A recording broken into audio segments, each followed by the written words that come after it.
Good night, everyone, and welcome to the Independence Lecture by the Democratic Labour Party. I'd like to welcome those here with us at George Street, and I'd also like to send a special welcome to those watching online with us. We have a very special guest for you this evening, this night, and it is historian, social activist Trevor Marshall, taught at Barbados Community College at UE. And I say special because I think Trevor has taught every single Barbadian history in one way or the other. Now, Trevor,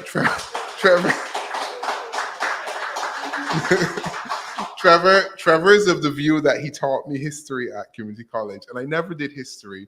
But I think we all used to spend so much time in the history room, and anyone who went to community college will tell you that somehow they felt that they were in that history class, even though we never officially were doing history.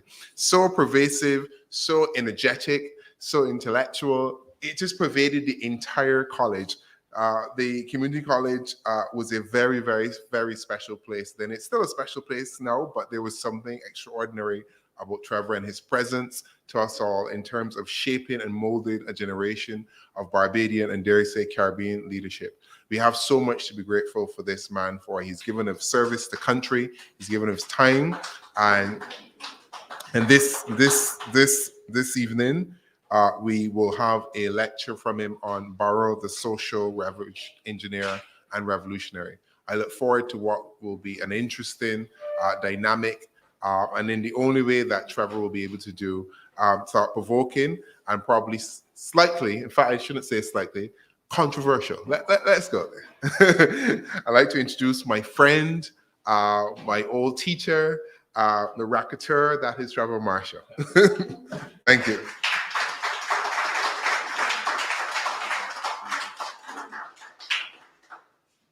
Good evening, ladies and gentlemen, and Mr. President. I don't know if I've told you before, but if I haven't, belated congratulations on your elevation to position of president of this extremely important party. Yes, I labored under the illusion that you did do history, you and your brother, but I mean, oh my God, Chris Sinclair, who else? Peter Wickham, who else? Everybody was in the history room. Yeah. In addition to the Mavericks, Santa Bradshaw, Kerry Simmons, Kirk Humphrey, and Lisa Cummins. They all claim me. Well, those were in my classroom, yes. Good. So this evening, ladies and gentlemen, I'm going to take you on a journey. I'm looking at the life and times of a particular man. And I know that I am a gray beard, but how many people in here actually knew Mr. Errol Barrow? Not just you, Senator. How many? Let me see. Oh, yeah. About half of us, right? The others have heard about him. And the thing is that there is, we still have to be very careful about how he is viewed in Barbados. Because I go to schools, I go to primary and secondary schools and talk about the coming of independence. And, when I mention Mr. Barrow, there's a cloudiness among the little children. And one day I said, I asked one young, what do you know about Mr. Barrow? He's the man on the $50 note. I said, but that's all? He wasn't important? No, sir.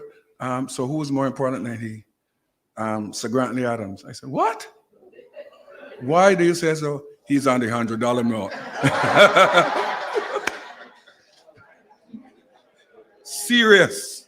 He's on the $100 note, right? So we have a problem there.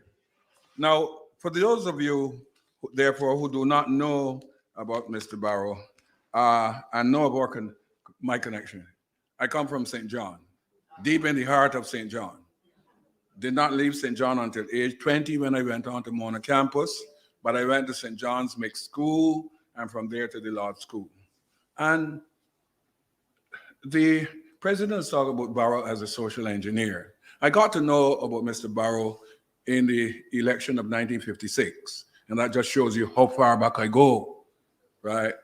When Mr. Adams and the Barbados Labour Party were striding around the place, cock-a-hoop, they were controlling everything. And as a matter of fact, in St. John, my former headmaster, Mr. Luther Thorne, he retired from being headmaster and went directly into elective politics, got elected for St. John and became Minister of Education. How many of you remember Luther Thorne? You don't, right? Scarcely, right. And what was important about that election of 56 is that the DLP, the Democratic Labour Party, as happened in 2018, got a wipeout. A wipeout. I think that Mr. Barrow, who had emerged as one of the leaders, he lost his seat in St. George to the Dowdins and Freddie Miller, right, etc. He came third in that election, right? So he was in the political wilderness. And I don't know, but my mother, well, I can't even say she was of a different political persuasion from myself. I was just about 8 years old. And I just heard, she said, I'm glad I don't like, he looked like a bullfrog. That is Arabah she was talking about, right? But, well, she's a different generation from me. Born in 29, was able to vote in 51. And she had been through several people or she had come under the influence of people who ran for Barbados, like Blackman, O.N.T. Alder. And she saw people, she would have seen Sir Grantley come up there, lending his help and strength to the Barbados Labour Party. So there's no accounting then for her orientation, if not affiliation.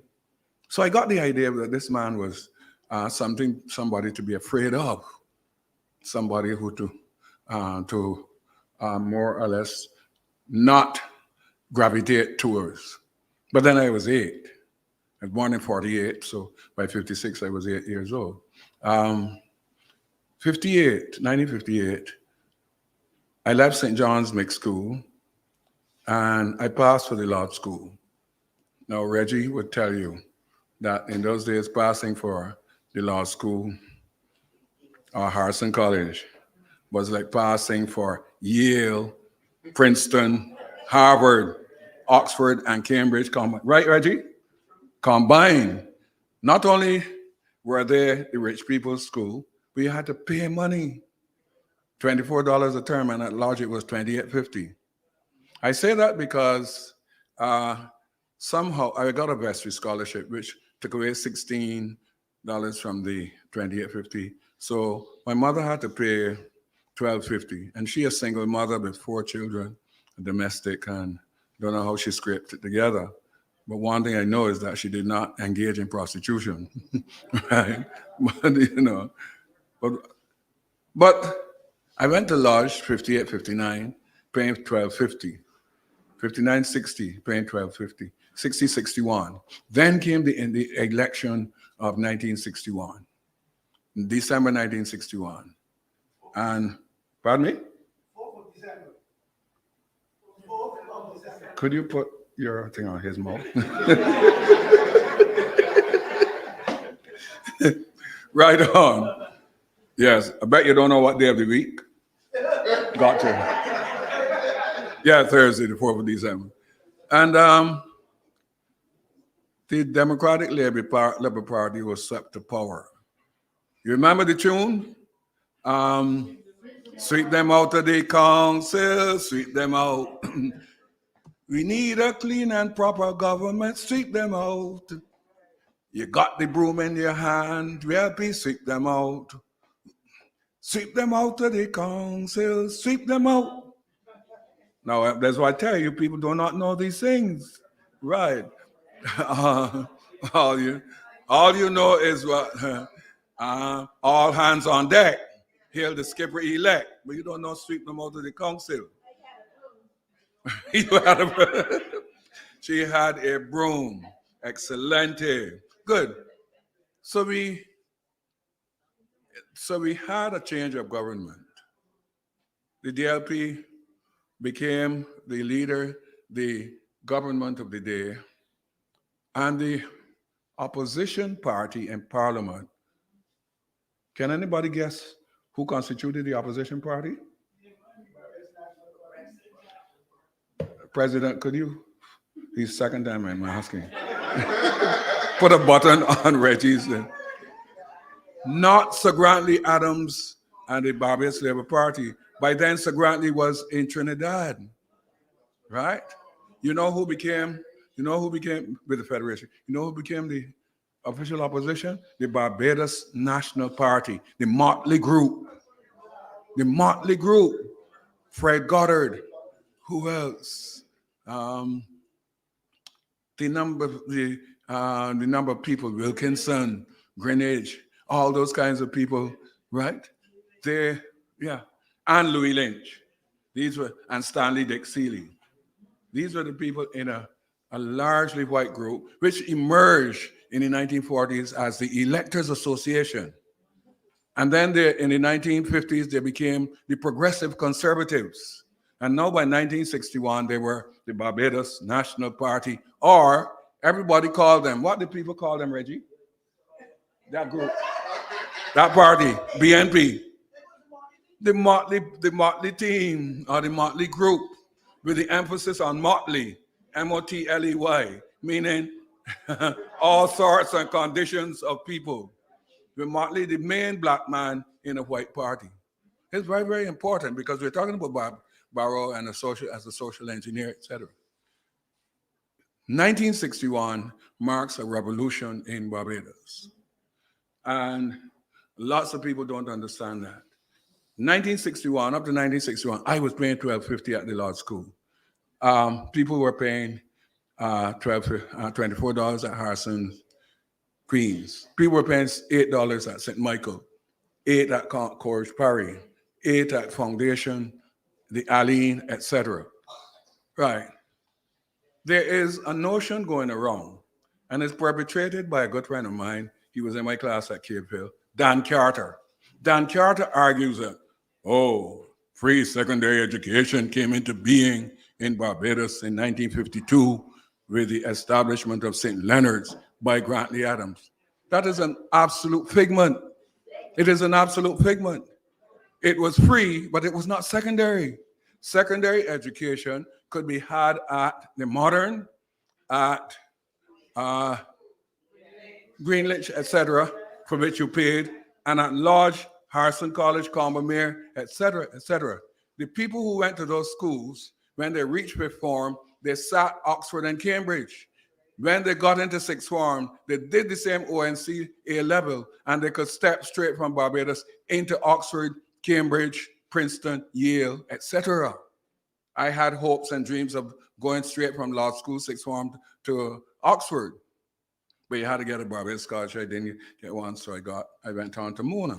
But the point is that with regard to education and educational opportunities for Black people, yes, the Grantley Adams team introduced a grouping of a new concept in education. Here's where I ask Reggie not to say anything. Which came first, Reggie? The all age or comprehensive? Comprehensive. Comprehensive. It was not secondary education. You went, look, I have something here about Ellerslie, but I wouldn't stop to read it. Ellerslie came into being as a school, a kind of, what do we call it now?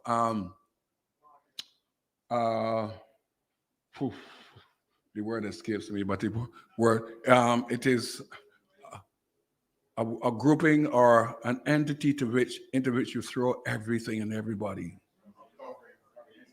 No, No, that's not it. I'll remember in a few minutes.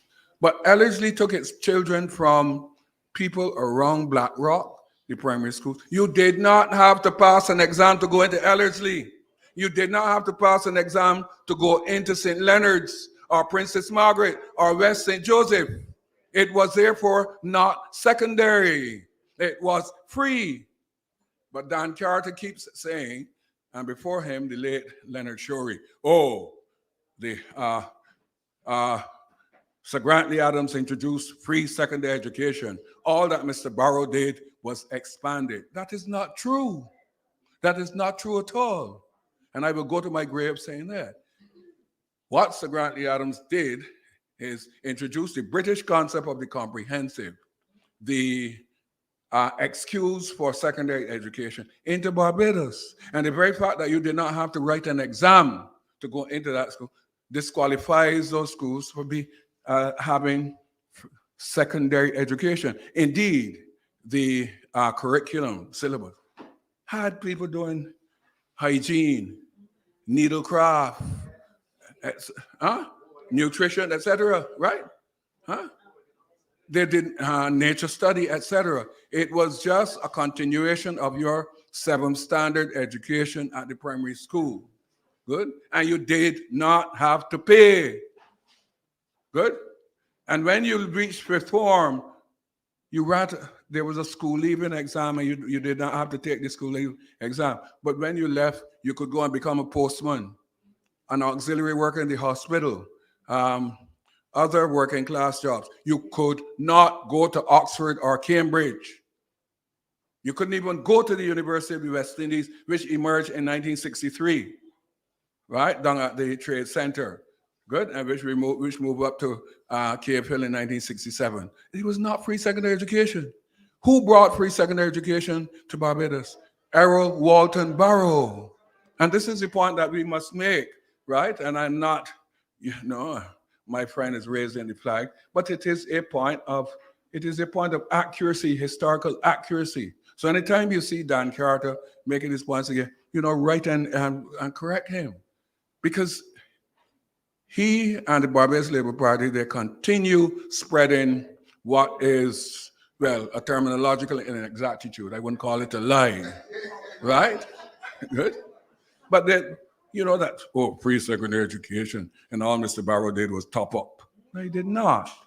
He did not. What Mr. Barrow saw in England happening is that the working classes in the post-war situation, 1950s, he left England in 1950, he himself was able to get 2 degrees, economics and law, from University of London. He saw that the Labour government in England, which succeeded Winston Churchill, that they had a revolutionary attitude towards education, that the British working classes had fought in the Second World War. They had done tremendously, Battle of Britain, etc., etc. And now you needed to reward them.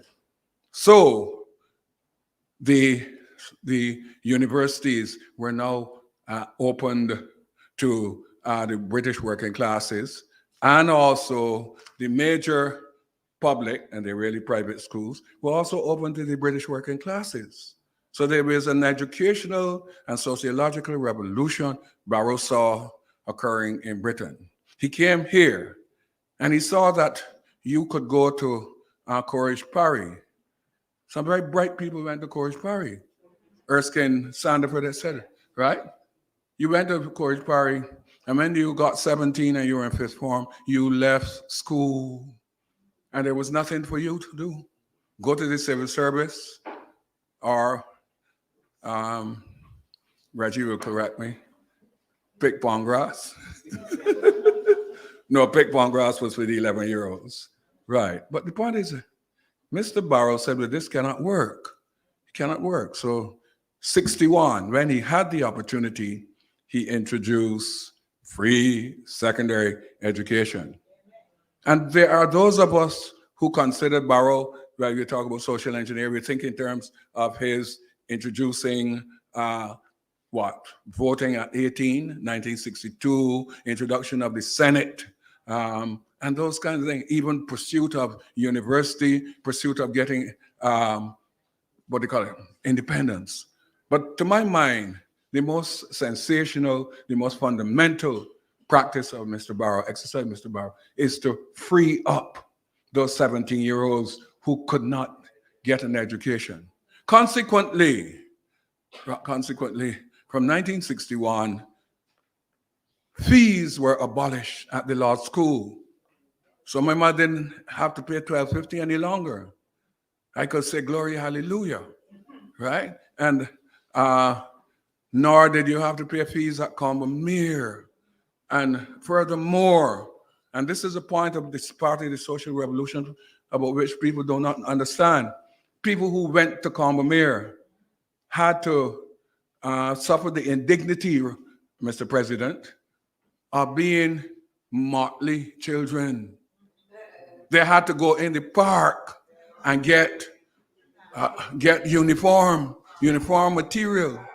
When they went into Combermere School, and at lunchtime, there was a separate line for them, right? They were more or less on the dole. They were known as motley boys. And up to the point of the 1960s, Reggie, right? Mr. Motley was known for the 4 P's that he doled out to people, right? What are those 4 P's? Pots, pans, panties, and pants. Am I wrong? In Queen's Park, he doled out those things to people. Pots, pans, panties, and pants. Right? And that was his control over the city.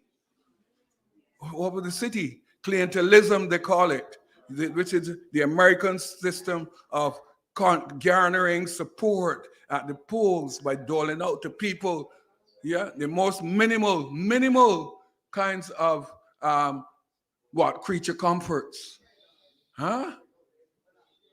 So people went into the park, and who is it? The Jamaican dub singer. Raise your hand and show me your panty size. That happened with Motley in the park. That happened with Motley. Yes, and Mr. Barrow ended that. He ended that.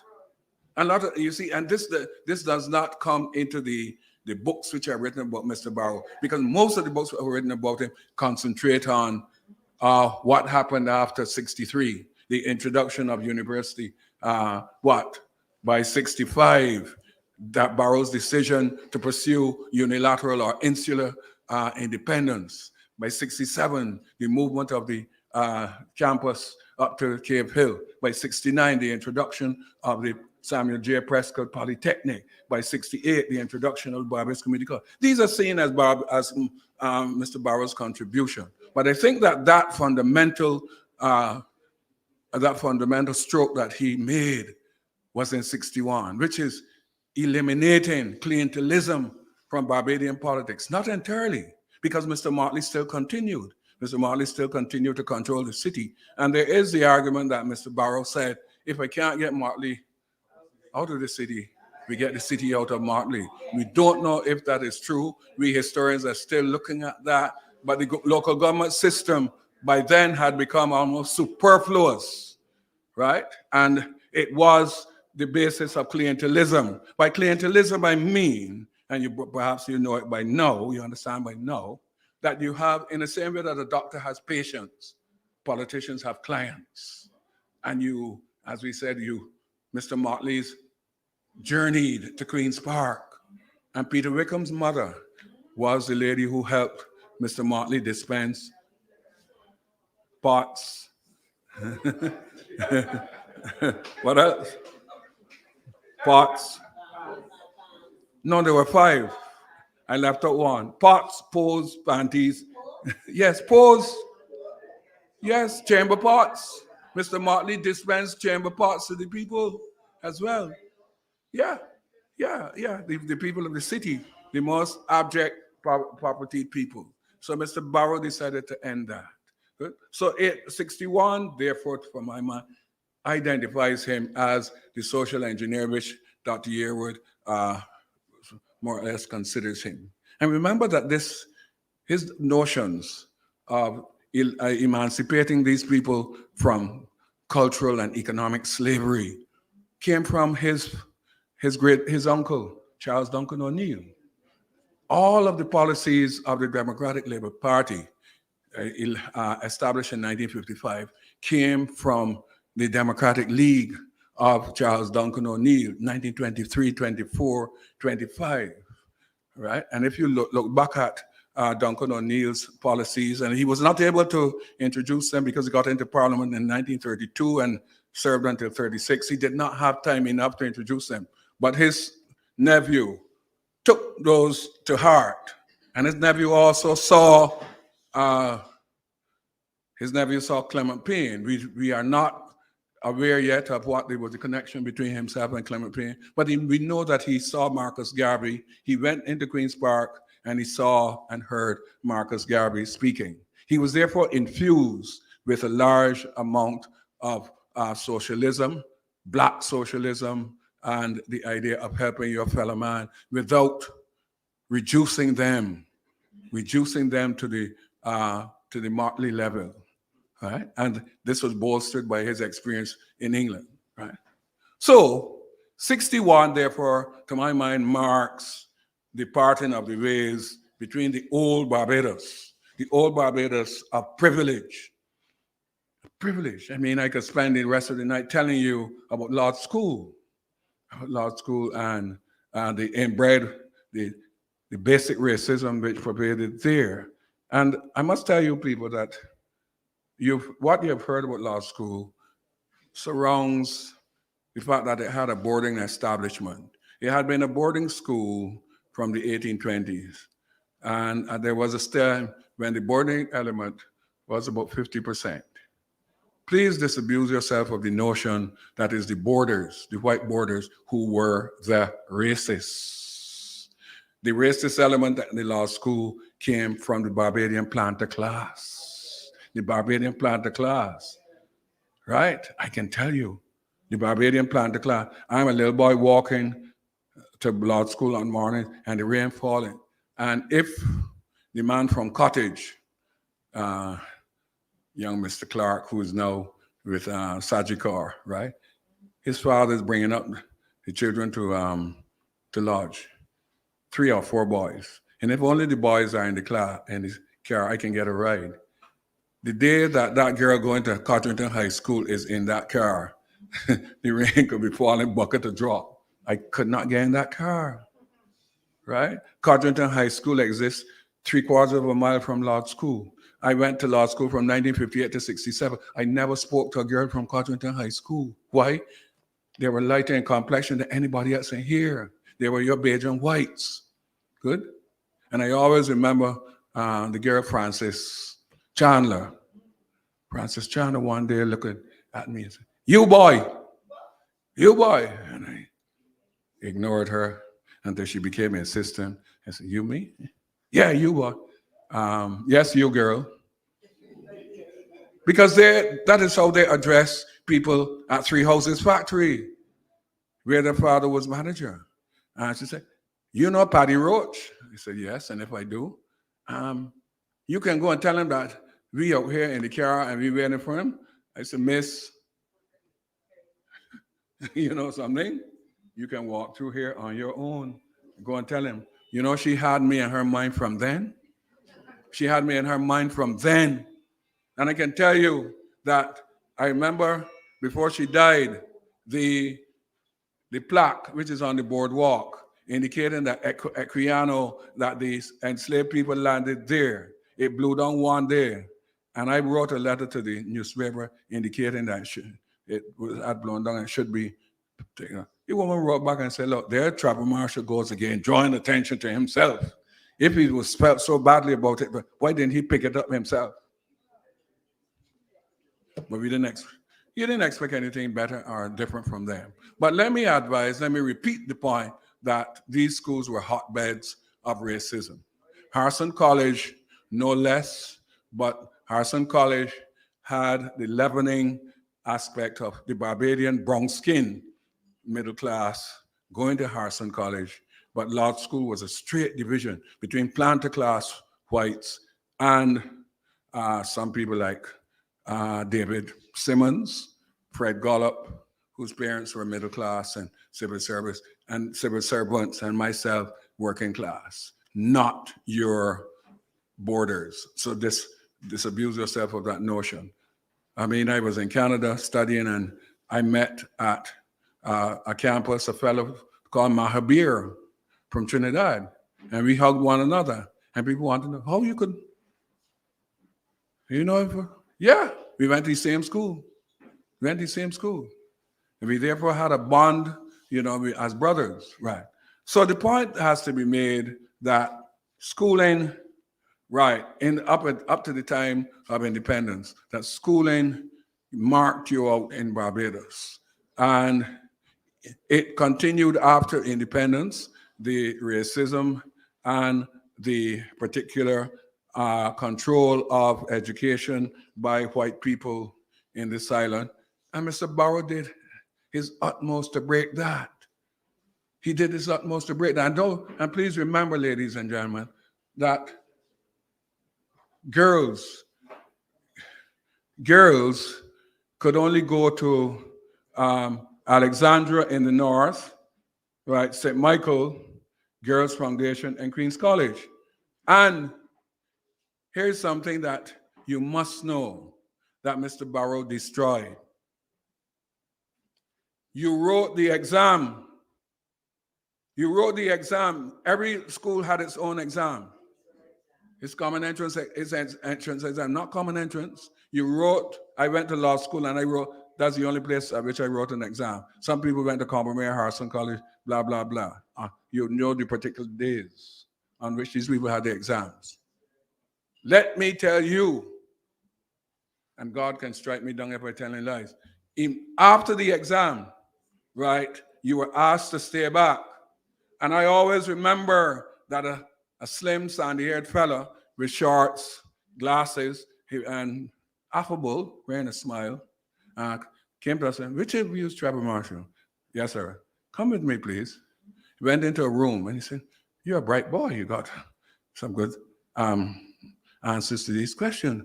I just want to find out a bit more about you." I said, "Quite all right, sir." This was the interview which decided if you would go to Queen's, Harrison College, Foundation, or Lodge. The questions, and Brett, you don't know this. There's one thing you don't know, right? The questions followed as such. What work does your father do?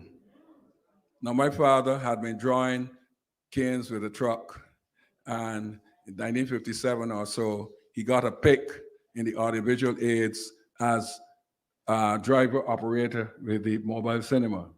And I remember somebody telling me, "Boy, George, boy, you got your good grazing." I said, "What? Man, no rain can't fall in that money, man. You're a civil servant." So this 10-year-old boy remembered, and when the man asked me, "What work does your father do?" I said, "Civil servant." Gone clear. The second question was, "Are your parents married?" Now, I belong to the outside woman. In fact, my father had two ladies, impregnated both and married one. My mother. But my stepmother, with whom I had a good relationship, she was kind to me. So, "Your parents married?" I said, "Yeah, my father and mother. I'm stepmother." "Yeah." So I answered, "Yes." Yeah, gone further clear. The Americans operate on the basis of 3 strikes and you're out. The killer question was, when you got up this morning and you got ready to come to this exam, where from did you get water to bathe? And ladies and gentlemen, you can answer by using any letter of the alphabet, A, B, C, D, E, F, G, H, I, J, K, L, M, N, O, P, Q, R, T. You had to leave out S. You could not say standpipe, because if you say standpipe, 3 strikes and you are out. because the schools operated on the basis of what Dr. Year would call the Bogardas social distance tests. They did not want poor, dispossessed, disadvantaged people in those schools. So you had to be able to support, your father had to be able to support yourself. There had to be respectability in terms of the nuclear family, father, mother, and child. And most of all, you had to live in a house in which there was indoor plumbing. Mr. Barrow stopped that. Mr. Barrow stopped that. Remember, good? You could now go to any school. The maid could go to the school at which her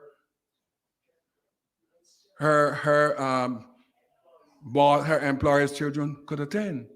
My good friend at law school, some of you must know him, Randall Strong. He became control of customs. But to me, is just Randolph or Pennyface or Cable Line. We all had nicknames. Came from Venture. And the plantation next it was Easy Hall. And apparently, morning he's riding up to law school, and the lady at Easy Hall, the white lady, looks through the window and sees him.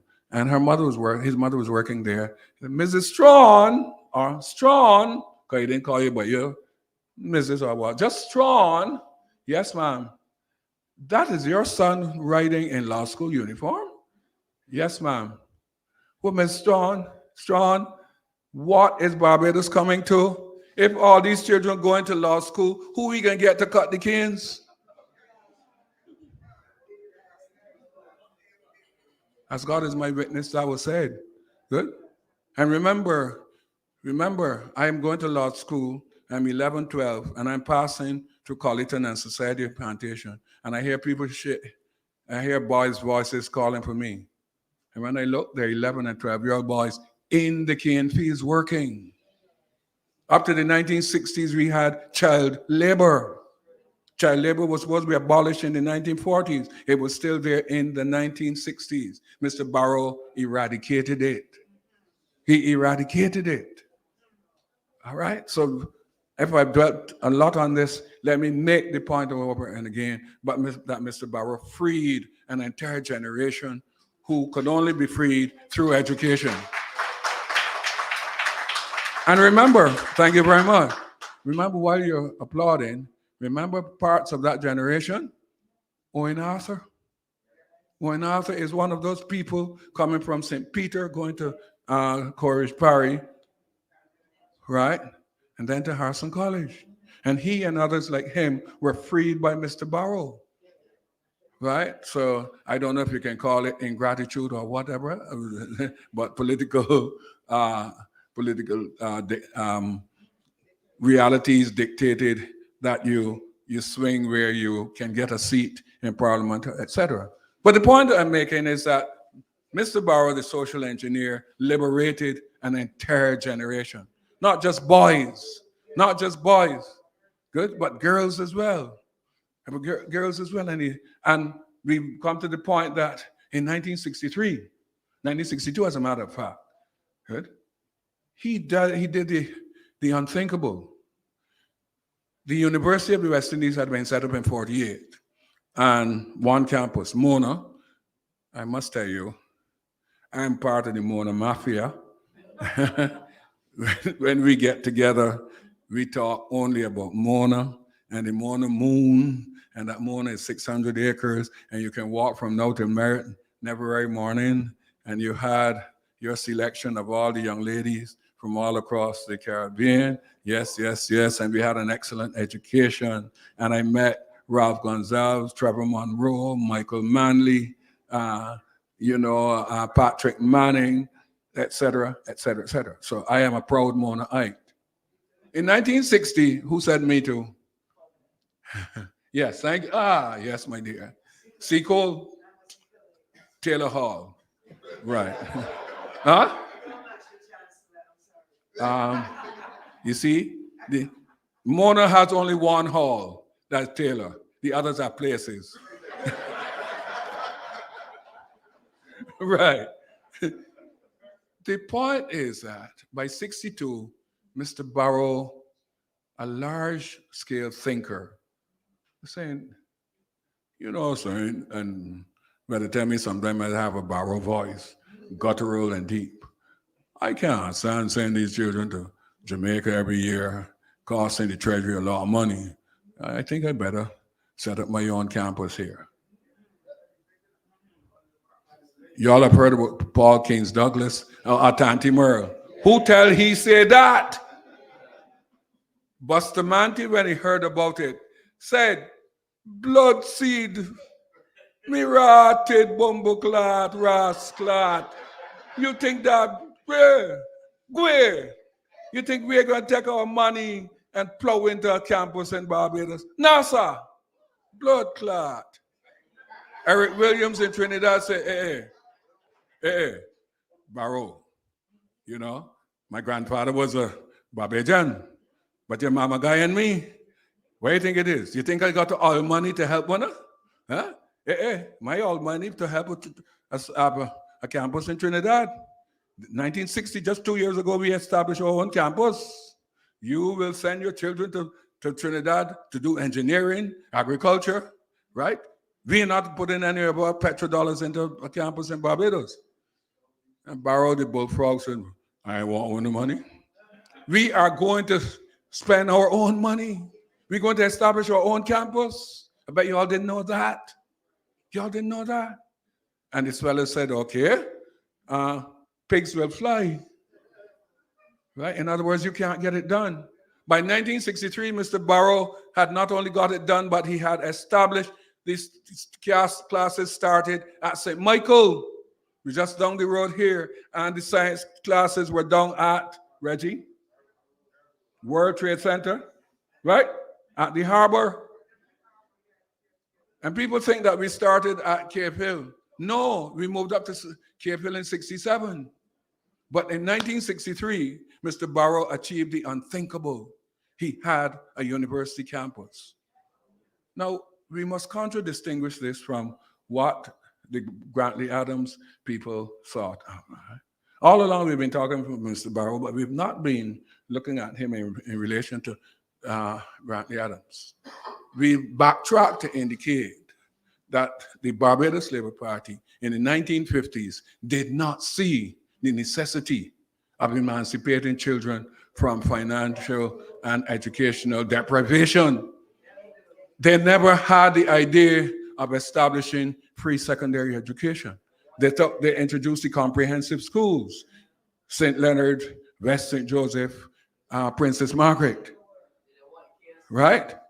Yes. And the idea was, as Dr. Yearwood know, Plato, men of gold, men of silver, and men of brass. The idea was the men of brass would be educated at your comprehensive school. Barrow moved beyond the Platonic concept and said everybody must be a person of gold. Everybody, the maid, her son or daughter has to have the opportunity to go to not only Queen's College and pay no fees, but also to go to Cape Hill. And thus it happened. And in the 1960s. So 63, he further distinguishes himself as a social engineer by introducing the campus at Cape Hill. And I mean, you don't have to be Dr. Ronnie Yearwood to understand. Look at who have come out of Cape Hill. From St. Lucia, Anthony, name them. Huh? Keith Mitchell, Grenada. Daikon was at Cape Hill with my son. Grenada. Antigua, Vance Emery. Name them.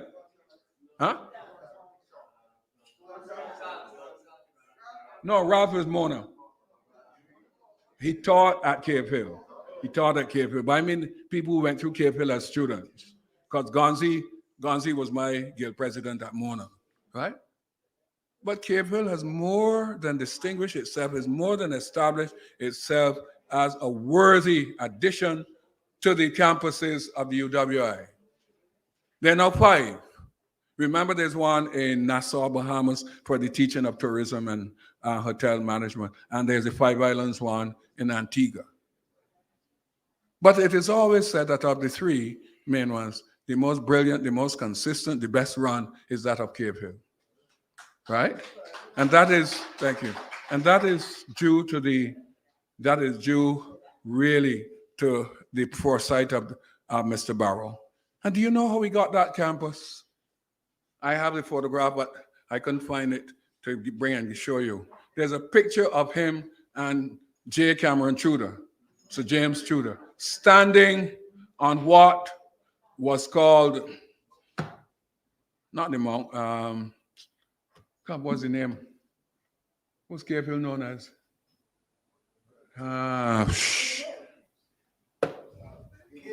Yeah, where the university is now. No, it was not just the mount. It was, anyway, we'll know anymore. But it had a lot of dunks trees, and around it, etc. Right? And Mr. Barrow was looking for a campus. And he said, Mona is a sugar plantation. St. Augustine is a sugar plantation. No, we Barbadians, we're an island and we're close to the sea. I want a campus overlooking the sea. So he and Cameron Tudor got in a light airplane and flew over, right? That area, Montgomery, etc., and saw Cave Hill and noted its possibilities. Landed, and went up there and looked around. And the die was cast. This will be the campus. And Cave Hill is now considered as being the most salubrious. That means healthy looking of the campuses. It has, it was 300-400 feet above sea level. It looks down on the Atlantic. And by the way, we're not in the Caribbean Sea. Right? All around us is Atlantic. But it looks over the West Coast. And that's Mr. Barrow. There were notions that he should have put the campus at Codrington College, my own parish, St. John, all right, with its long association with learning. Good. But he considered that with the vagaries of the bus system, people from the north would have to take 12 miles to Bridgetown and then 12 miles to where ONeill to live. So it was better to have it in a central location, that being Cave Hill, just outside Bridgetown. So Mr. Barrow had foresight, and he had, and also he had a kind of bulldog attitude. If you saw Mr. Barrow, the cheeks puffed out. Look at that there. That's a bulldog man there. Reminds you of Marlon Brando as the Godfather. Except that he had a bigger voice than Brando, right? And when he spoke, you listened, unless you were Tom Adams or Lammy Craig.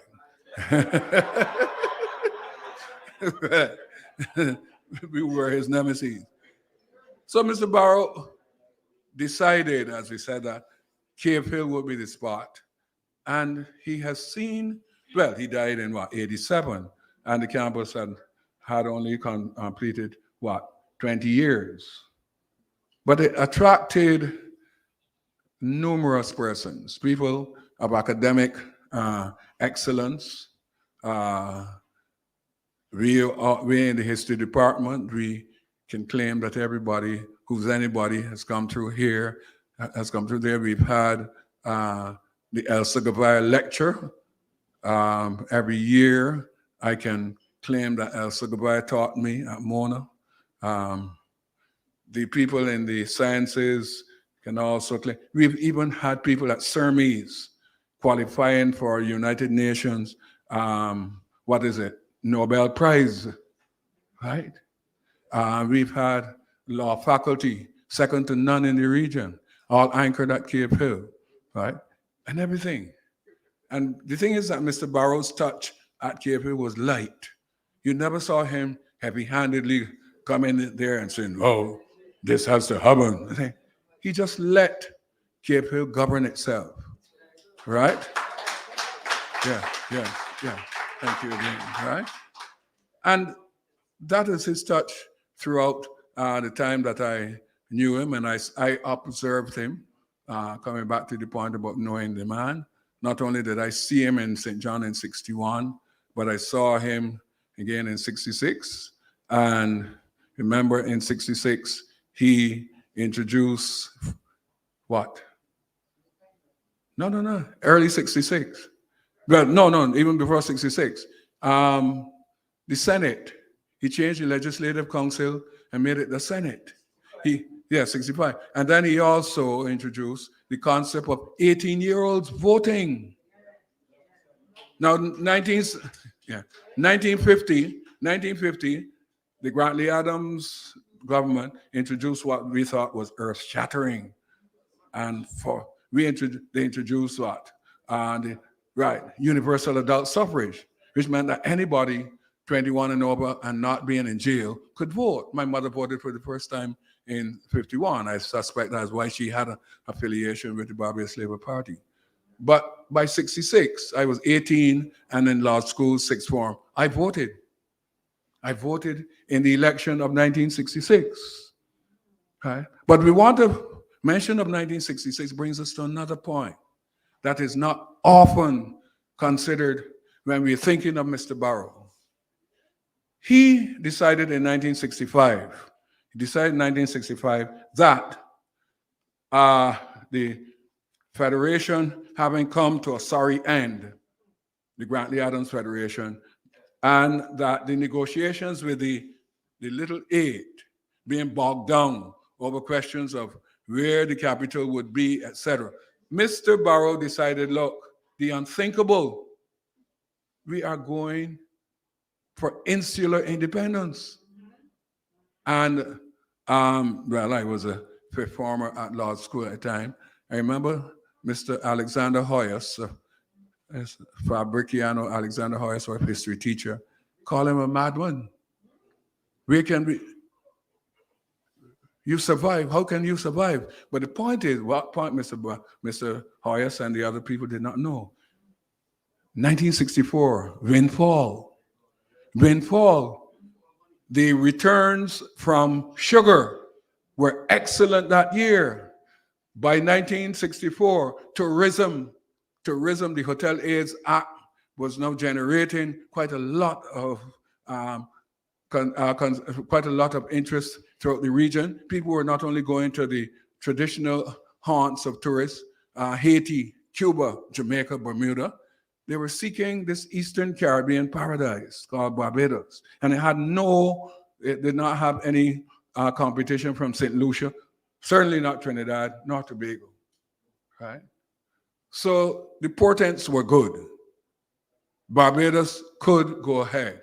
And the point is that by that time, Malta is not much bigger than Barbados, and other territories were going independent and remaining within the Commonwealth. South Africa had taken itself away from the Commonwealth, right? But it has shown that you could strike out on your own and not be beholden to the British Queen as it was then. So Mr. Barrow once again shocked the leaders of the region and shocked the leaders in Barbados by indicating in 1965 that he was going to pursue the concept of, as I call it, insular independence. Barbados would go to independence on its own. Who tell he said that? Right?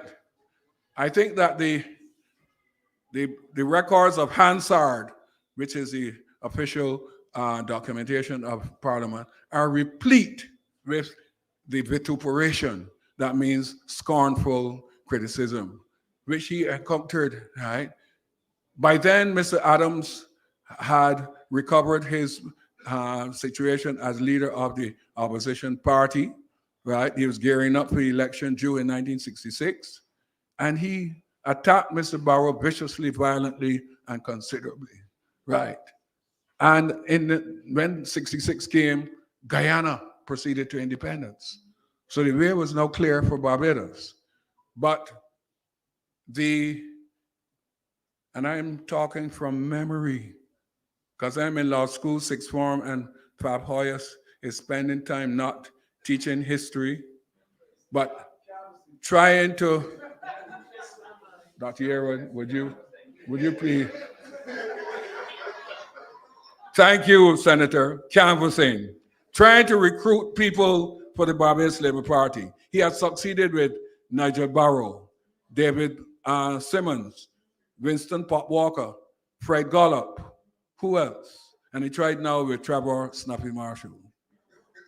He did not realize that Trevor Snuffy Marshall had been given a lease of life by Mr. Barrow in 1961 with the removal of those $12.50. How could I vote for anybody else? But anyhow, Mr. Hoyas did us a boon by telling us the whole political and constitutional history of Barbados. So we learned that, good, in the classroom. I must tell you that when the exam came in 67, he was in a panic when Mayor came and he said, we haven't done much work, have we? But Snuffy, everybody called me Snuffy. You wrote all the essays. Yes, sir. All right, give me them. He went home and put them on a guest set and I typed them out and circulated to everybody, right? The entire class passed with 2 people getting A's, myself and George Hunt's son. So Hoyas retained his reputation as being a fantastic teacher. Right. So on a more serious thing, by 66, the noise over independence had spread throughout Barbados. Not only was Sir Grantley Adams adamantly against it, but also Motley, right? And they were, you have to look through Hansard and you have to hear what happened. There were, as a matter of fact, up and down the island, especially when they went to England and Lancaster House and the British Secretary of State said, Mr. Barrow, it seems as though you are not garnering the support of the leaders of the opposition for your concept of independence. So, So he said, so what you have to do is go back to Barbados and hold an election. Mr. Barrow had thought of holding election after independence, but the British people decided and insisted that he hold the election before independence because, there was strong opposition to independence on the part of the Barbados Labour Party and Barbados National Party. I attended a number of meetings, political meetings at that time, and I remember that in Spike Stone, the leader of the Barbados Labour Party said, if you elect Dipper Barrow and give him the control of this government and we become independent, rivers of blood will flow in Barbados. The Indians, the Syrians, the whites will not be safe in Barbados. Don't elect Dipper Barrow. Right? That was said. That was said, ladies and gentlemen. Not only that, right? The leader of the Barbados Labour Party and the leader of the Barbados National Party boycotted independence. I bet you all don't know that. You know why I know that? You know why I know that? Huh? On the night of the 29th of November, I, as a law school cadet, and part of the independence ceremony, I was, about 2 lengths of this room from the flag. And there were a long time that you could look around and see. I saw and I counted 43 white people, most of whom were dignitaries from overseas. What's his name? My great friend, Richard Hood, said I telling lies. How could I be part of the program and I could see white people? But thank you. I also saw no Barbados Labour Party persons there. I saw no BNP persons there. Independence, the 29th and the 30th of November, was of the DLP, by the DLP, for the people of Barbados. And ladies and gentlemen, this helps us to understand a number of the moves being made by Ms. Motley.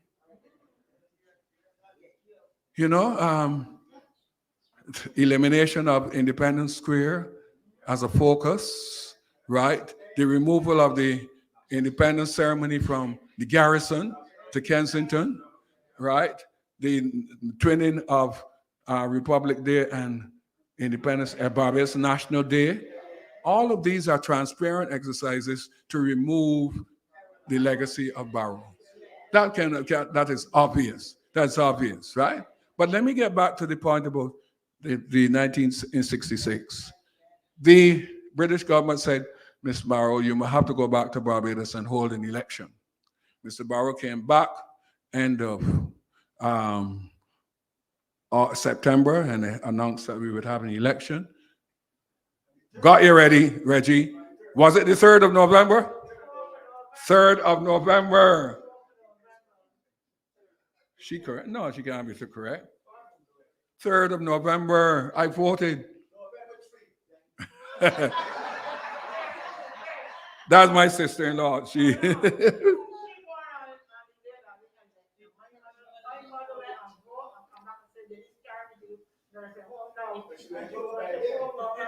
No, it was the 3rd of November. Right, we'll check. Thank you. But it's good to have these interventions. So, it was a rush. And Mr. Barrow, I think, and Mr. Hoyas, when we got back to school, the Democratic Labour Party won 14 of the seats, the Barbados Labour Party 10. Motley was eliminated. And we said, Mr. Hoyas, we were gloating. What happened now? He said, oh, we won a moral victory. I said, sir, how come? Oh, we got more votes than the DLP. You know why, Reggie? They breached down and said, Michael, which are now 10 constituencies, were just 2. Right. So you had most votes in St. Michael and Bridgetown. But that is what Mr. Hoyas loved, right? We won a moral victory.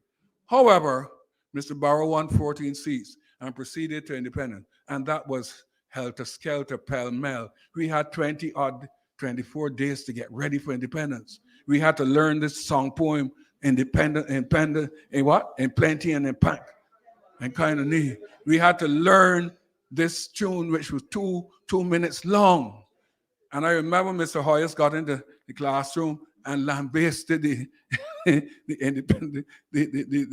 national anthem, right? And all of the Barbados Labour Party people lambasted everything to do with independence. And there are people who up to today have nothing to do with independence because of that animosity generated at that time and supported by their party, right? But Mr. Barrow ignored it. He went ahead. And I always say that we were accustomed at that time to a number of anthems. And, and the people who had the anthems in Barbados were the sugar workers. And you know what the anthem was? Cut the sugar cane till it bun me hand. Sugar cane growing on my native land. Cut the sugar. All right. And the fishermen had their anthem. Pull them horsemen, pull them horsemen, pull them. Pull. Right. And the bread sellers had their anthem. Miss Matty does make some big, big bread, got in soda to kill you. Although, the time's so hard, she won't keep out Kendall. All those people, those are people to whom the Democratic Labour Party appealed, and they were there on that night of independence. Right? And, as I said, we're a country of national anthems. Remember the anthem was, God save our gracious Queen, our noble Queen. God save the Queen. Send her victorious, happy and glorious, long to reign over us. God save the Queen. When you're watching World Cup today, you see the British singing it, the English singing, right? And that was, so we had so many anthems. In fact, I was telling some people today, even we, the little children, had an anthem. John Belly Mama, Dick Dick Asab, John Belly. All right. So 1966 was a year of anthems, but we did not know we could not sing the national anthem until that night. And let me tell you something, and a lot of you people don't know it, but I was there on that night, as I said, as a cadet. Huh? You were there. Right, thank you. And I was close as a cadet. Not only was I one of the people, we did George Bell, Matt Fingal, and a number of us, we did some baton swinging with lights, and we were dressed in white. And as I said, we were about 50 meters from the flagpole. And the next morning, when we moved from the garrison, I was lead drummer of the Combined Cadet Band, which suggested I was the best drummer. The Combermere, Harrison College, and Lodge. There's evidence to show that. Yes, because when Randall Strong said, drummers, band and drummers ready, click, click, click, by the center, quick, march.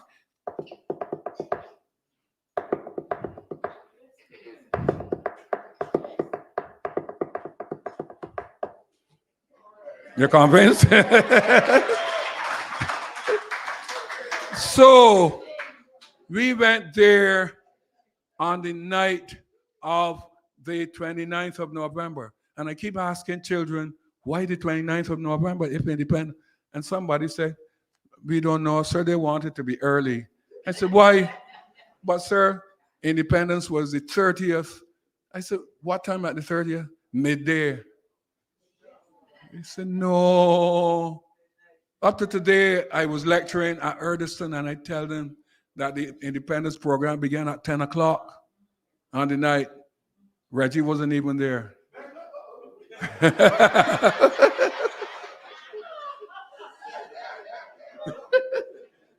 Right on. So we, they had a variety concert and thing. And then, again, Mr. Barrow, I keep saying, a social and cultural engineer. He brought two groupings to perform on that night. And you know one of them was? A group that met in the bus stand and wore turbans. And you know what they were called by Barbadians? The Madhead Tie Heads. Huh? Granville Williams' group, established in 1957. People considered them to be Obeah people. Everything that was bad. And I remember catching the 6 o'clock bus to St. John. And one night I was so entranced by it, like 6 o'clock bus gone and left me. But my father was working at AVA, and I called him up and I got home. Entranced because these people, I once was lost in sin, and Jesus took me in. And then a little light from heaven killed my soul. It saved my soul from doubt and turned me inside out. And just a little talk with Jesus make the now let us have a little talk with. All right. And prior to that, they had never appeared on a national stage. Let me make the point. Mr. Barrow made Spiritual Baptist respectable. That was the first time they ever appeared on the stage. And we're accustomed to them in the 70s, 80s, and 90s. Crop over can't start without the Spiritual Baptist and Bishop Granville, Archbishop, blessing the last kings, etc. That started in 1966. What was the other group that Mr. Barrow made respectable on that night? Bum bum bum bum bum bum bum bum bum bum bum bum bum bum. They took band. And I remember when I was growing up, and you hear the took band, tell your mother, come, and I want to go and watch the took band. Look, where you going to hear them foolish, drunken, old bum drum people? And she would let me go, but not my sister. All right? Because these were drunken old men, or so it seemed, and they would corrupt the morals of the young girls. And we went there, and they performed at the Arms House in St. John, and David Thompson Center. And we saw, rough seas, lashing the helm, went to the store, and hurricane coming, and right hand and right foot, and left hand and left foot, right? And 2 skips forward and 2 skips back, right? And that, and all the time, then.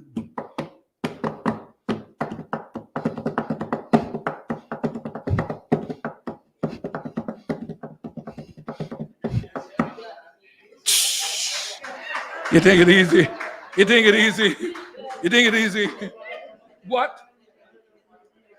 When I say I'm a drummer, I'm making the fun. Right?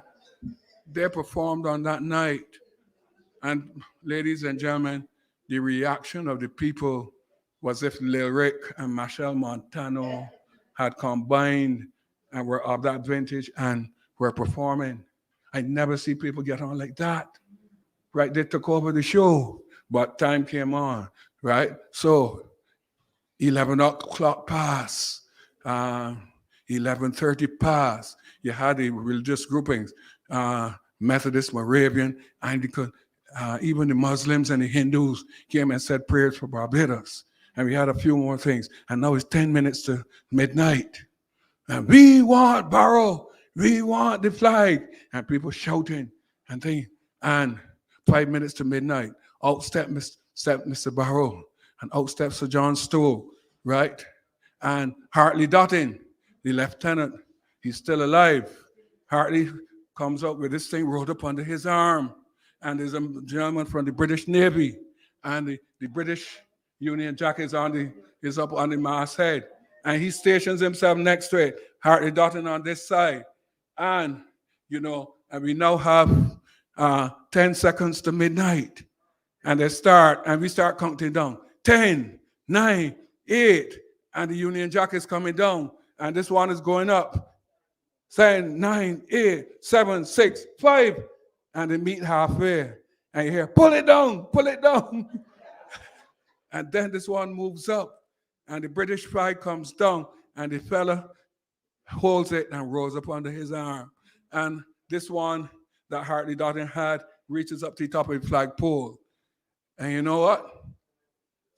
They turned off the lights. They turned off the lights, right, Reggie? For about 5 seconds. And then they turn off. Then they turn on the lights again. And Peter Ram sums it up well. Blue, yellow, and black. Put it up. Blue, yellow, and black. Put it up. Man, people scream. People scream as though they were liberated from slavery. People cried. As an 18-year-old, I felt some tickling in my eyes as well. I stood at attention, right? And the cane cutter laughed and cried. The fisherman laughed and cried. Miss Mattie, everybody laughed and cried. And out came John Stowe and Errol Barrow, the famous picture shaking hands against the background of the thing. That's how we approach independence, ladies and gentlemen. And then the police band started up. You didn't have to have no introduction. And everybody rose to attention. And we sang in plenty and in time of thee, as though it meant something.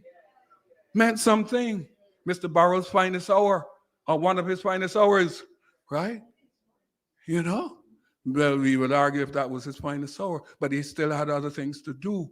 He had to introduce the community college, Prescott Polytechnic. He had to introduce in the 1970s NIFCA and Crop Over. We forget that he did these things. National Insurance Scheme, right? All these things. So when you say it is his finest hour, we beg perhaps to differ, right? But it was certainly a moment that will long last in the memory of us persons. I remember the Barbados Labour Party was conspicuous by its absence. Mr. Motley's National Party was also glaringly absent. Good? And, nowadays very few people raise this point, because that is still an area, not necessarily an area of darkness, but an area of cloudiness. And I'm sure that for a number of you here, my recitation of what happened on that night is the first time you're hearing it. Because people hear that, oh, we went, Mr. Barrow decided on independence, and some people may say he went up to England, some do not. Some people say, oh, and on the 30th of November, we got independence. But they did not know the struggle Mr. Barrow went through, right?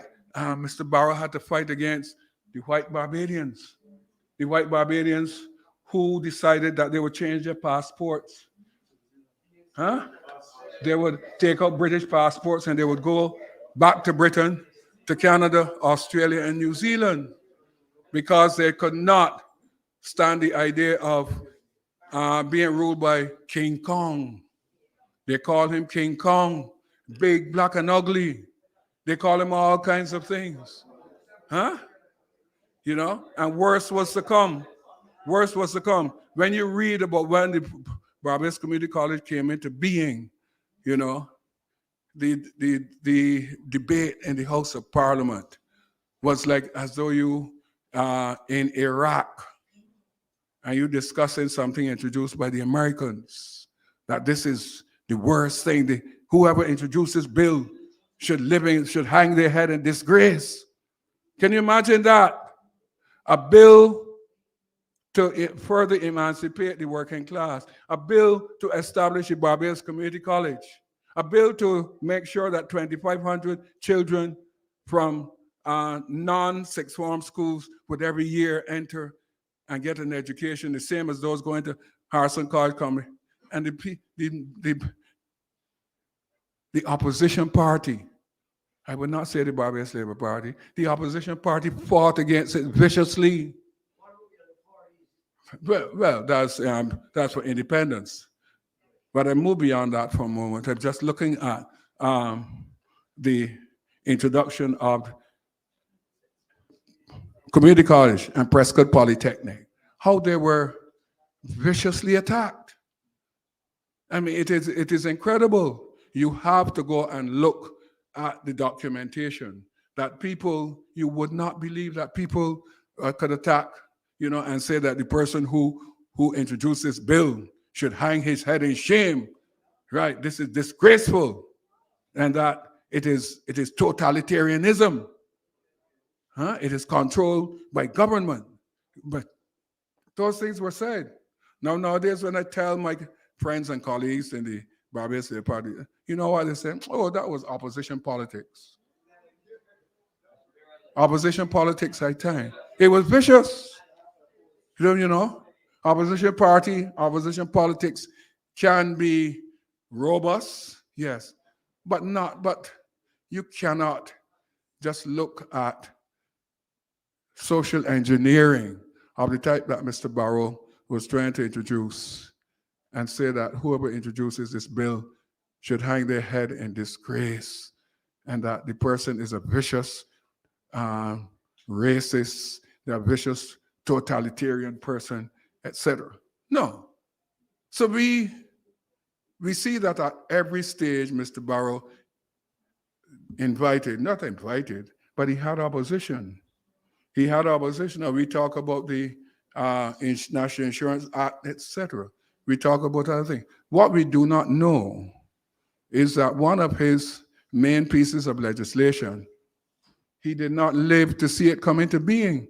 The Tenantry Freehold Purchase Act, right, Reggie? That was his? Freehold purchase. Yes. Precisely. Mm-hmm.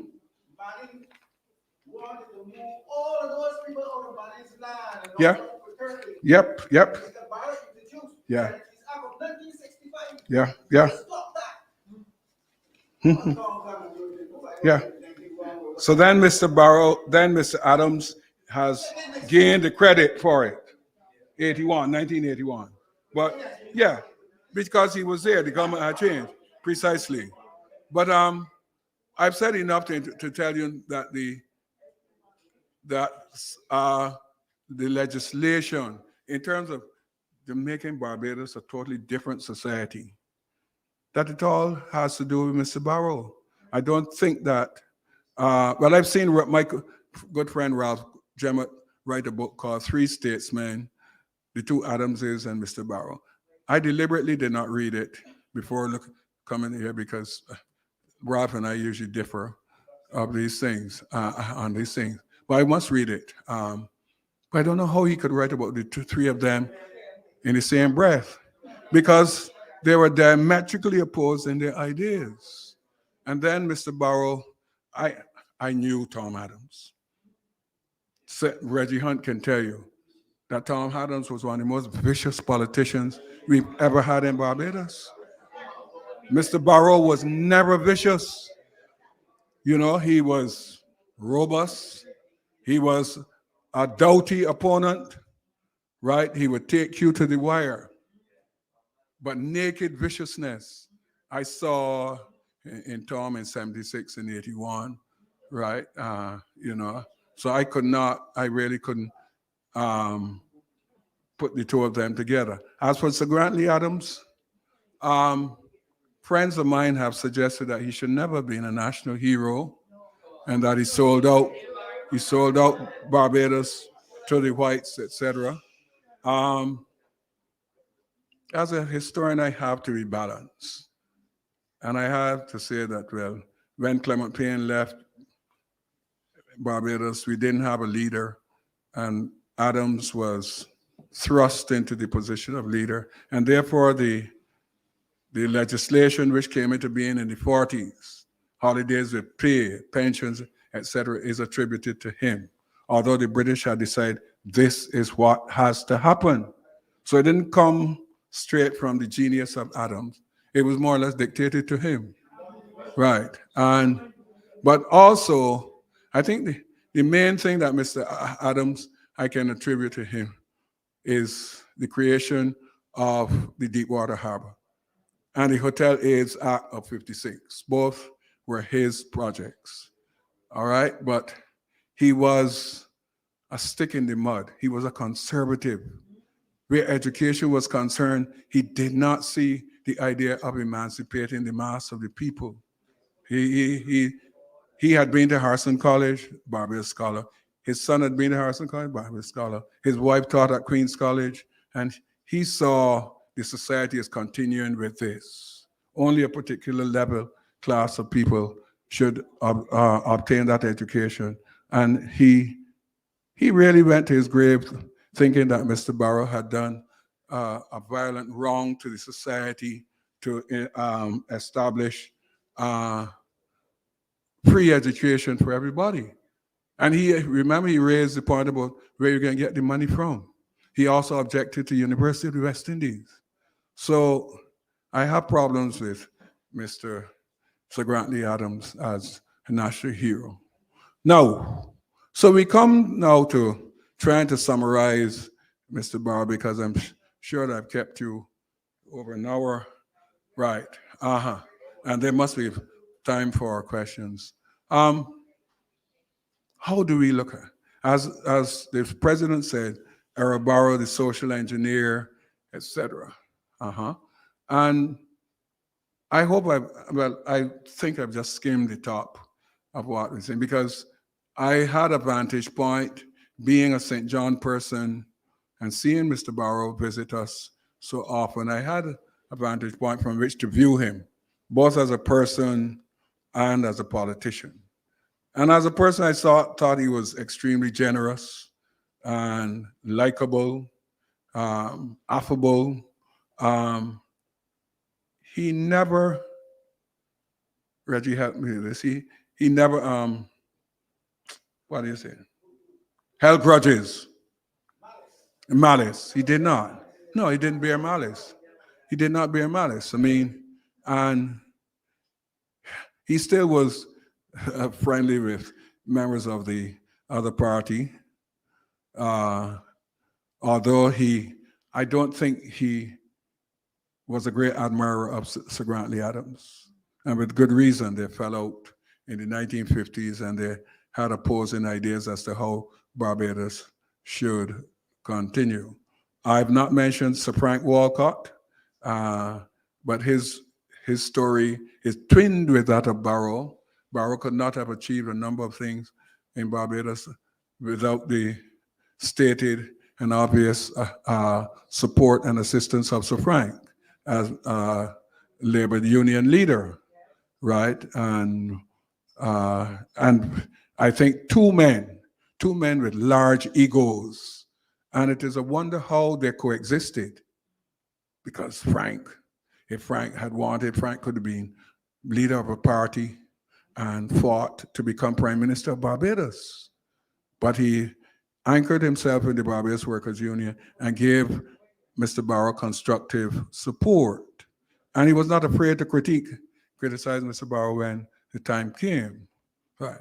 So there is still a lot to look at in terms of Mr. Barrow.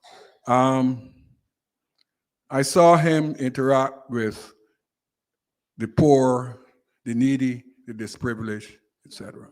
I saw him visit homes, the meanest homes, and as you know, he was a man who liked it belly. So he was always, whenever he went to these places, he always sought to alleviate his hunger at people's houses. And he did a number of things for St. John. People say that he did not establish the infrastructure. He didn't build have a lot of buildings, and he did a minor urban center in Gall Hill, library, community center, health center, etc. People say he didn't do much more than that, but he gave St. John people opportunities for work, opportunities to work on the farm labor program in Canada and elsewhere, opportunities for work in the public service and in the construction, etc.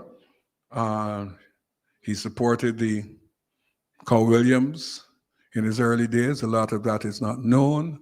And Barrow was a giant of a man. I don't think that people understand that. So when you see little children say that he's less than Adams because Adams is on the $100 bill and he's on the 50, it does not tell you the measure of the man, right? And I think that we are still waiting for a definitive book to be written about him. Gene Holder has written about him. Somebody has done his speeches, but I think that perhaps a younger scholar than myself, somebody like that, should undertake to look at Mr. Barrow in his totality, from, let's see, 1951, 1950 when he came back to Barbados, until 87 when he died. That is a good 37 years, right? And he himself left nothing for us to grab hold of. He left a cookbook. He didn't leave anything but his speeches. Good. And as you know, when he died, he wanted his ashes to be scattered throughout the Caribbean. He did not want any titles, statue, anything like that. And I think that is an incredible man because he was unlike any other politician I knew. He was a godfather, not like Marlon Brando. He didn't kill anybody or order anybody to be killed, but he went out of his way to help people. And people like myself and Owen Arthur are indebted to him because paying $12.50 a term at a school and then have to find books, uniform, et cetera, right? And you pay for the school, you gotta find your own cricket boots and whites. You gotta find your own football. I played football for Lodge cricket, ran track. All these are expenses.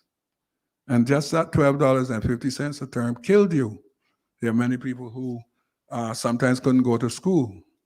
And, when you went to school, you had to subsist on bakes. The boys that come from here, they're having it now, a bread and two. But that was poor people's lunch. And they've made it an icon, a bread and two. You couldn't eat a bread and two at large. People would laugh at you.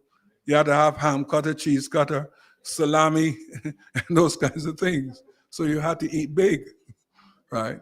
Mr. Barrow made life for us far better. When he came to the law school for our speech there, people looked up to him.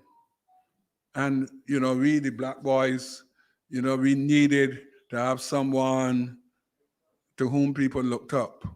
And, and it's no wonder that in the 60s and the 70s, people said, keep Dipper Skipper. In other words, let us have Barrow as prime minister until time runs out. Unfortunately for him, the constitutional debate of 1974 was a nail in his coffin. Was not understood then. The Barbados Labour Party objected to the idea of cabinet control of judges, etc. And when they got into power in 76, they didn't change it. They did not change it. They've never changed it.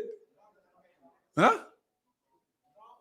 Not a single amendment, but opposition politics, So ladies and gentlemen, if I've done anything tonight, is I've sketched for you what, to my mind, and this is a personal position, and it is bolstered by my years as a social historian, by affiliation with political scientists, dabbling in, I did what? Intro to politics, I did political philosophy, history of political and international politics in my history degree at Mona. And I think I've been around active politicians enough to be able to hold my own in a debate about politics. And Barrow still towers above all others as a magnificent politician and a social engineer. Thank you very much.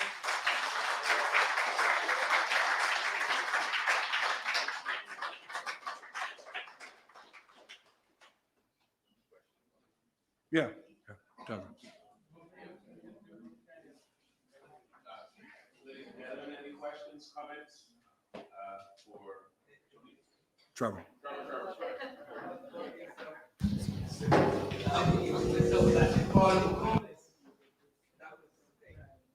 Start again, sir. Start again, please. I think there's yeah. Oh, There you are. yeah. I think they saw that they had called him a communist, and that was all during the time leading up to Independence. independence. Yeah. Well, And afterwards also. right. Well, couldn't say everything, but definitely in the 1950s, Grantley Adams was called a communist. He waved the red flag with the hammer and sickle, and he signed the international. So there was more reason to call him a communist than to call Barrow. But undoubtedly, Barrow was called a communist. But in those days of the Cold War, anybody who had any ideas opposing democratic socialism or anybody who had any idea opposing conservatism and control of people was called a communist. Nowadays, you don't hear it, And remember, Castro was the beast then. So if you seem to be moving in the direction of Castro and you're called a communist, that could end your political career. All right? So thank you very much.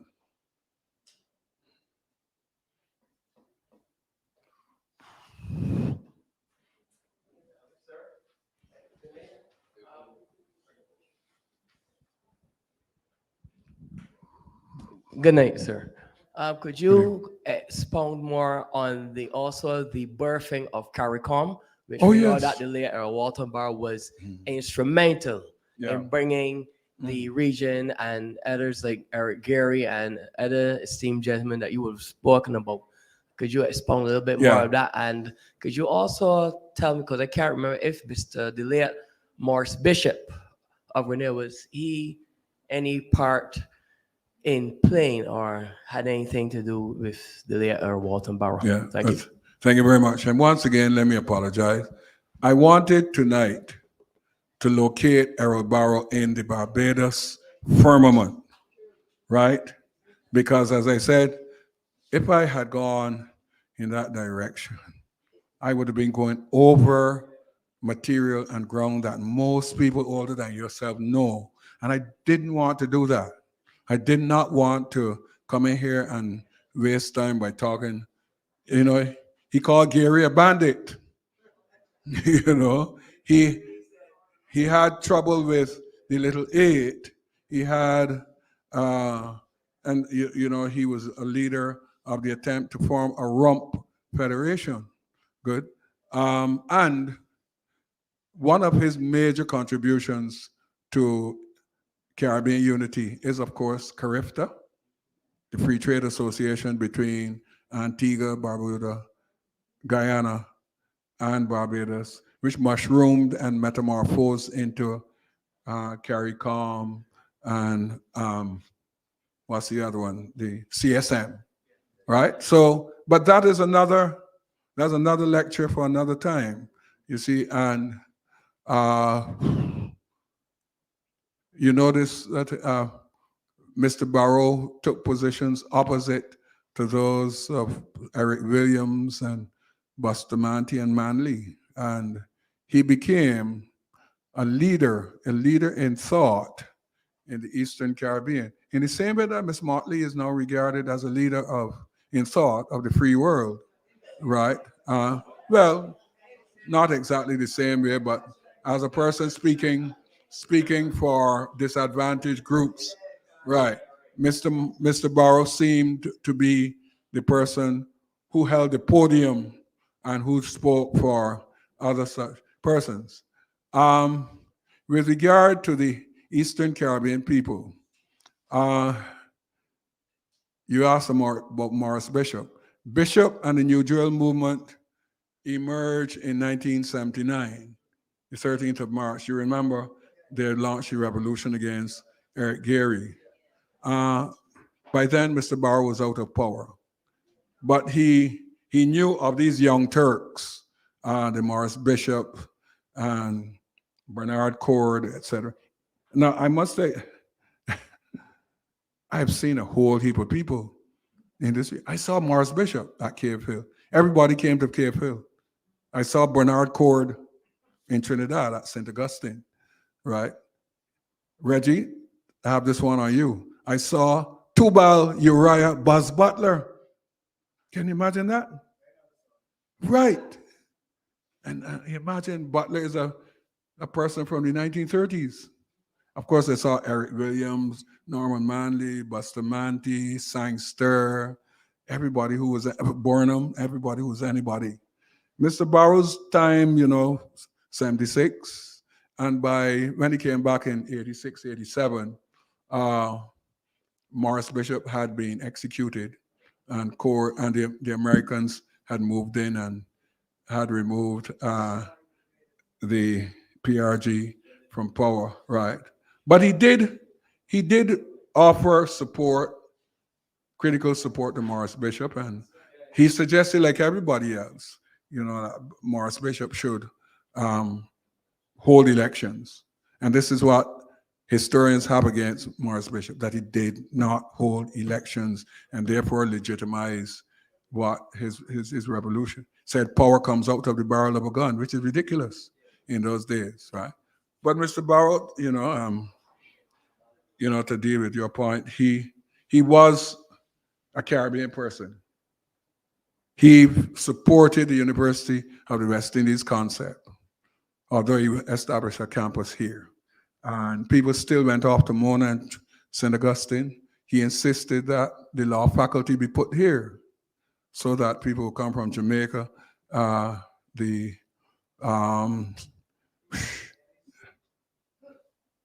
Bahamas, Trinidad, Guyana, and come and study here, and that the regional concept and university would survive. Unfortunately, those of us who are university regionalists we have seen the decline of that concept that all of we is one. Mona has now become the University of Jamaica, St. Augustine, University of Trinidad. We were the one which was still regional, but Antigua has its own, etc. So, and there's the University of Guyana. But Mr. Barrow fought for regionalism in university. He fought for free trade. Don't forget also, Mr. Barrow and Mr. Burnham introduced Carrie Festa. Carrie Festa in 1972 came in Mr. Barrow's time. I journeyed to Guyana to attend Carrie Festa. I went everywhere, you know. I even went to Haiti to see a voodoo ceremony back in 1991. You know, I've been a traveling man, right? And you know, and these are things which I know about Mr. Barrow, but I did not want, as I said, to recite what, you know, Nurse Drakes, you know, would tell me, well, we know about that altogether, you know. I had to say things tonight that Nurse Drakes did not know. Right? Yeah, yeah. Jeffers, sorry, ma'am. When the bill was going towards independence, he did not just take it on himself to just do independence. He co-opted. I'm told that you can't hear me. Yeah, thank you, ma'am. He co-opted all kinds of people. We were told that he co-opted the Darkest League. I know he had a cadre of persons who understand about economics to look at whether we were able to pay for the things that we wanted and so on. So he went to so many people to get buy-in from them in terms of independence that it was hard then for the under 40s or over 40s or whatever 40s there were who now claim that they were interested in independence. It was hard for them to fight to prevent independence because of his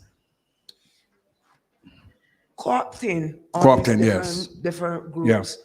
So when he did say, all right, we were going to have independence, so many people in Barbados had bought wanted into it. That the people came out and rated for all those who said that they didn't want independence. Well, you were there on the night of independence, so you know, and you saw, as I said, Tom, Dick, Harry, Larry, and Mary were there, you know, and it was not that they came to see a spectacle, they came to see the birth of a country. And you know, one of the slogans then was, we now have a country. Yes, Mr. Jeffers.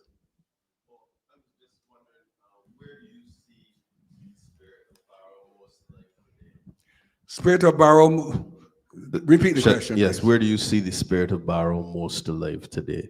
In any whichever regard it feels most relevant to you. Mr. Barrow created, I think, his greatest creation. Let me speak slowly.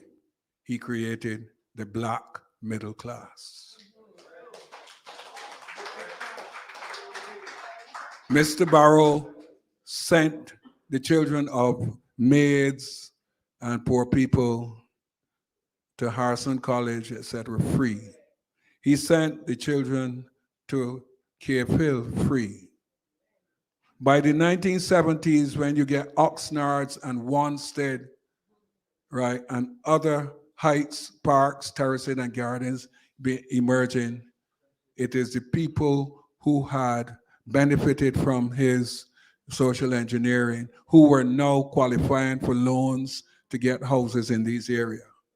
He created the black middle class in Barbados. This is not known. This is not, I don't not know, but it is not appreciated.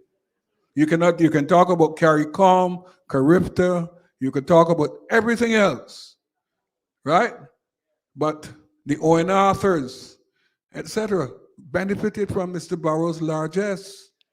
You know, people got education. They got first, second, and third degrees at Cave Hill. All that they had to do is get on a bus and go to Cave Hill. They didn't have to travel, 1,200 miles to Jamaica or 240 miles to Guyana, to Trinidad, sorry. And to my mind, that is his largest legacy, that he created a black middle class in Barbados. And you look around, right? Whether they were supporters of the Barbados Labour Party or else, right? Even the President Prime Minister, he also helped her by Nurse Drake, so you don't let me know. Right. The President Prime Minister benefited from Mr. Barrow's generosity and perceptiveness. We will say no more. Right? So, there are people, there world leaders. You can think of Lyndon B. Johnson in USA with the Great Society concept. You can think of Franklin D. Roosevelt with the idea of Social Security, giving people pensions, and the New Deal, making work for people. Great people, great ideas. Lee Kuan Yew, making Singapore an island just twice as big as Barbados, right? Making it an economic hub of the Far East. Good. Who else can you think of? Who?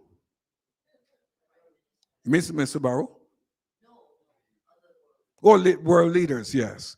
But and you come to the Caribbean, and you're hard put to find anybody, any leader who ranks alongside Barrow.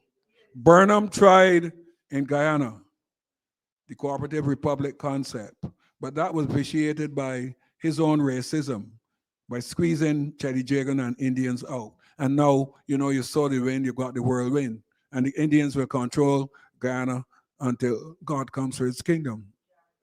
Right? And that's one of the problems that Mr. Burnham created for himself. In addition to killing Walter Rodney, my history professor, who could have, welded the two races together. And Mr. Barrow did not engage in any of these vicious activities. He allowed the minorities in Barbados to know, the Indians, the whites, the Jews, you can live and work and prosper in Barbados. That is not known. He could have, in 1966, said, all who don't like it, leave. Williams said that. And Michael Manley in the 70s said, all you who don't like my socialist policies, there are 9 flights to Miami every day. Take one. Mr. Barrow did not engage in that divisive and hate-filled kind of exposition of ideas. He made people in Barbados feel comfortable. Right? It bears repeating that, this Bulldog, King Kong fellows that people hated before 1966. By 76, right, although he, contributed his downfall, they were comfortable with him. They were comfortable with it. And we have seen since then the evolution of the Barrow idea. And Ms. Motley is a beneficiary of that. The stability of Barbados came because of Mr. Barrow, right? You cannot think of anything that Mr. Barrow, that throughout the Caribbean, we were known for stability, social, economic, political stability, and we were known for the excellence of our education facilities and the products. Both of those are products of Mr. Barrow's imagination and his work. Yes, Trevor. I'm going to strengthen your point about his unifying Barbados, especially with the white planter class and all that. He actually appointed Peter Lorre, the first white Minister of Tourism in Barbados. Peter Morgan. Morgan. Thank you Right, much. he appointed him, Mm-hmm. and it showed that he did not hold any animosity to any race at all. Yeah. He was a unifier rather than a divider. Down a divider. And I would contrast that to what's happening now. Our society is really divided right now. And I'm also going to say that apart from persons like ONeill for standing up to American imperialism Ship rider, etc. with the ship rider, Mr. Barrow also stood up to Reagan when he referred to him As a cowboy. So I just want to make that point. Yes, he was a real statesman who was not afraid to stand his ground. Yeah. Uh-huh. Well, yeah, and that's one I left out. I thought, sir, I think the president want. Yeah, he will wrap up after you.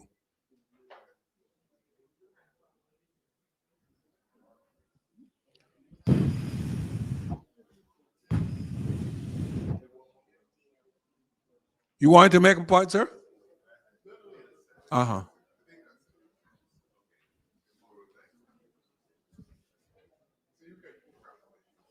No, go ahead, Ronnie.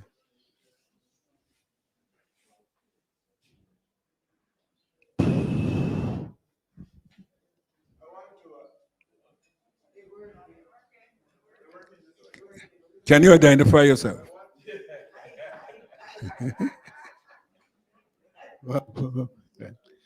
Good evening, ladies and gentlemen. I want to thank you first for making a good audience tonight for Mr. Trevor Marshall, who is a storeroom of knowledge. He wished me to identify myself. I am Reggie. Senator. Formerly. And I once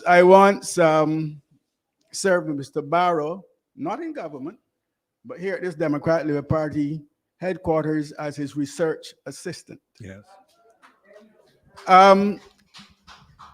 I just wanted to say one or two things in respect of what Trevor has said. First of all, there was a preparatory committee within the Ministry of Education that was responsible for interviewing persons like how you did.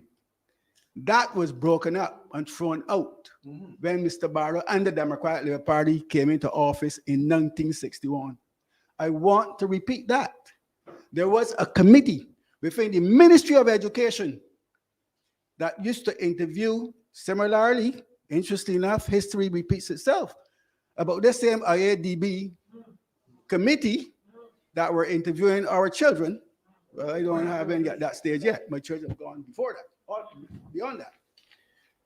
So you see, history repeats itself because that was true. And that was broken up. When I said so in the Senate, when I was there, the dean said, I didn't know that. I said, well, there's some things you know, and there's some things you don't know. So in 1969, when the establishment of the community college came on stream, there was a by-election in the city. Remember that Mr. Lynch had died? Yes. And the teachers canvassed left, right, and center against the Democratic Labour Party because they were introducing the community college. So there are a number of things. Of course, Trevor mentioned the Tenantries Act. And I want to repeat this because a lot of people don't know what has taken place in Barbados. In 1965, Dr. Manning, who owned all of that land that ran from Eagle Hall right down to Strathclyde or Paterkin land. You know the law, his name is Manning's land. He wanted all of those people to move off of that land. Where the hell you would have put them? Mr. Barrow said no. And that is when the Tenantries Act of 1965 was introduced. And of course, when the Democratic Labour Party went for independence, the Mannings went to Australia. They were doctors. Well, one was Dr. Allen and one Dr. Manning, the other was Dr. Blades. They used to practice their boss Vigo. Right? So I just wanted to fill in some of those areas that Trevor had mentioned. But I think you had a long night. I'm not going to say much more. Independence. Let me tell you some independence. I lived through independence. It was the most divided time in Barbados in my lifetime. And you just mentioned what is happening now. It has gone full swing. I'm going to say this. It might be controversial. The Barbados Labour Party is not good for Barbados. They're not good for Barbados. I watched the division. I lived through it. I was 17 years old. I could not have voted in that 1966 election. Trevor beat me by a year. Because you were born in 48. I was born in 49. I could not have voted.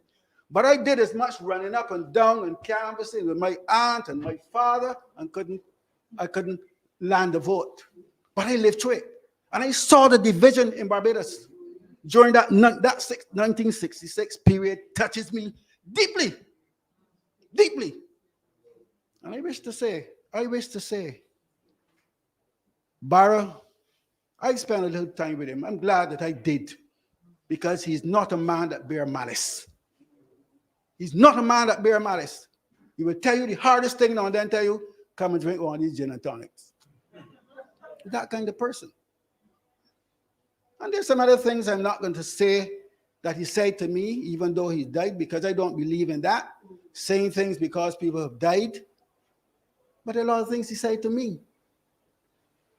He said a lot of things to Peanuts Morrison as well. Peanuts Morrison was an insignificant looking person, but Mr. Barr trusted him. And Barr was a man that didn't used to look down on people.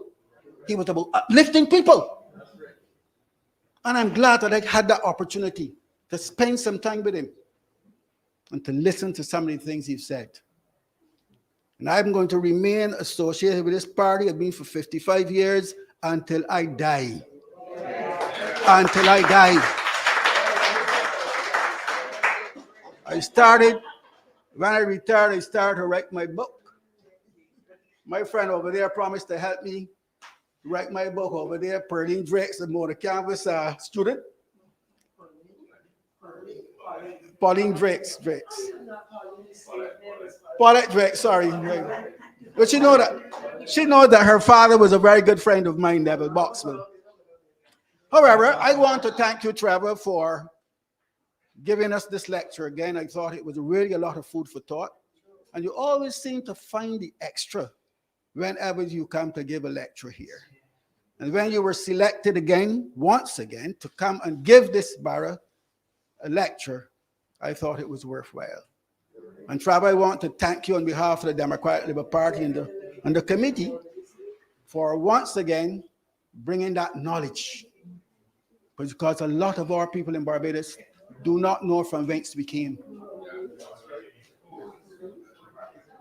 And if you don't know where you came from, you certainly wouldn't know where you're going.